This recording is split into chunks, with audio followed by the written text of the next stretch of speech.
Morpheus might say. But as you awaken to consciousness and your point of attention moves from the five senses, so they become part of your attention, but only part, and you expand out as you open your mind, you're going to vibrational levels of awareness that are beyond the moon matrix. They can't access those levels. They're resonating too quickly. So what is happening to people now, as they open their minds and expand their consciousness, what people call awake, or awakening, they are moving more and more beyond the confines of the hack, the moon matrix, and therefore they start to perceive things in a totally different way, self and the world, in a much more expansive way, in a much more everything's connected way, which the manufactured perceptions imposed by this moon matrix and the physical existence of the moon where it is has put people in, put humanity into this slave, low vibrational, narrow perception state. And I can see now how they've done it. I think it's a modus operandi. I think they've probably done it to many, many planets over the years in the way they take them over and target them. And just a quick aside, that what has happened since I wrote the book is Saturn has come more and more into my research and the synchronicity of my life. And then you look at Saturn, and one of the things it's famous for is all its bloody moons. And Kreda Mutwa has an ancient necklace, a big copper necklace, called the necklace of the moons, or the necklace of the moons, because they say that there are many moons like that. And I think we're going to find that Saturn is a major, not quite possibly the major, I don't know, point in this, with the moon being connected to this control system. I don't think it's an accident that in the ancient world Saturn was such a point of worship, like what we now call Christmas, moving up towards Christmas. In ancient Rome, it was the period of worship of Saturn, right? They call it Saturnalia, and the astrological symbolism, I think more than that, of Saturn is about limitation, law, control, which is exactly what we're dealing with here. And the black robes of judges in a court of law, which is classic Saturn kind of astrological energy. And even the priests with their black robes, and again, the church is about the law of this and suppression.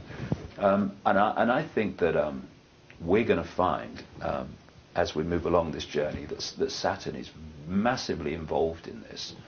And it's no accident that it was so worshipped in the ancient world. And within the Illuminati, with all its symbolism, clearly still is. Very much so. And it's interesting because you're going through what's called a second Saturn return in classical astrology, which takes people to the mat. But I mean, they say, yes, it's a taskmaster. On the other hand, if you can kind of stand up to it and toss out what's not needed anymore, you come out a little lighter baggage on the other side. But nonetheless, it makes people shudder when they hear the notion that they're going into a Saturn return. Saturn's come into my life so much. There are some people who are trying to exploit me and bring me down at the moment. Well, all the best, mate. Try another lifetime. But and they, in their astrological charts, Saturn is absolutely there, big time. And so this is this Saturn thing coming up, and what am I doing? I'm exposing in so many ways the Saturn energy in all its forms, with the control system and the imposition and the Orwellian state, which is all very Saturn-like in its energy. And out of all that stuff, and it's kind of a melting pot at the moment, a great understanding is going to come out of how that So as you're about how that all you're works. working on that, you're putting the Saturn piece together. Meanwhile, another ongoing part of what you're doing is trying to assist humanity in understanding in themselves how to become their own hero, how to break the spell. Yeah. And there's some really basic tenets. It's like we were talking about Jamie having to take a wee earlier in our conversation. Common decency, recognizing what's true and what's good. And one of the things you point out, which I couldn't agree more with, is we have to stop lying to ourselves first. Well, that's an interesting point, actually. I've been having some experience of that in the last few months, and which has kind of made me kind of look at things and see how deep that is, because we can't change anything until we recognize what needs changing.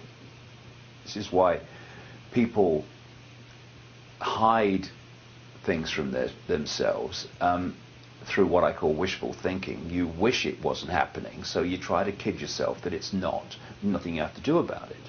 And for me, I have this this line in my talks where I'm talking about it is what it is. Once you kind of are open with yourself and you say, I am what I am, or it is what it is, then if there's things that need addressing, you can address them. But if you are in denial of what is, because you don't want to think that a few people are manipulating the world to what they want, as a nightmare kind of beyond Orwellian state, then you can not only ignore the fact that it's happening because you don't want it to be true, you can actually turn very antagonistically against anyone who's trying to point out that it's happening, because basically you're saying to them, shut up, don't want to hear about it. And so you go over the top in terms of, you know, attacking people who are trying to get this stuff out. But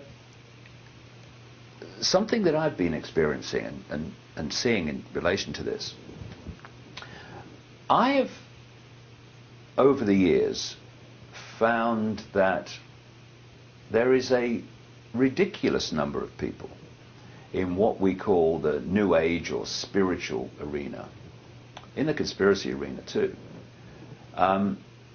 who try to sell or promote themselves as love and light and I love everyone and I'm kind and all this stuff. And then you find that actually they're anything but. They're self-centered, cold, callous, devious, vindictive, and utterly self-obsessed. And you start to think, why do I find so many of these people in what is supposed to be a love and light arena? I'm not saying nearly all. I'm not knocking that kind of New Age arena. I mean, you know, there are many lovely people in that arena. But I see this ridiculous ratio of people who are promoting themselves in that way, who are the opposite of what they're promoting. And on one level, you realize they're trying to kid other people into believing that's who they are. And my thing is, if you have to keep telling me how loving and kind you are, then why? It should be obvious. But then you go to the next stage, and yes, they're trying to persuade others that that's who they are. But you know what they're trying to persuade most? They're trying to persuade themselves. Mm-hmm. And when you are like a ruthless banker who accepts that they're a ruthless banker and gets some kind of self-identity from being a ruthless banker, hey, I've got the best of him. He's lost his home and everything. And oh, look at the profit. You don't have to hide yourself from yourself, because you're at peace with being a ruthless bloody banker. Mm-hmm. and glorying in it. I've met him. But when you are in the love and light arena, you have to hide your true self from others, or they say, well, what you mean you're loving and kind? Look what you're doing. But more than that, you have to hide it from yourself, because you don't want to face yourself. So you build this persona, and the more self-obsessed you are, the more extreme is the persona to cover it. And those people and others like that, and to an extent, you know, we've all got to do this. There's no cross-legged on a mountain, I'm perfect, I'm looking down on the rest of you. If we don't face what is, both personally and collectively, in terms of what's happening in the world, then what is doesn't change. These people who are selling this love and light persona to the world and themselves are never going to truly become that, because they're not addressing what's behind the shield, what's behind the smoke and mirrors. They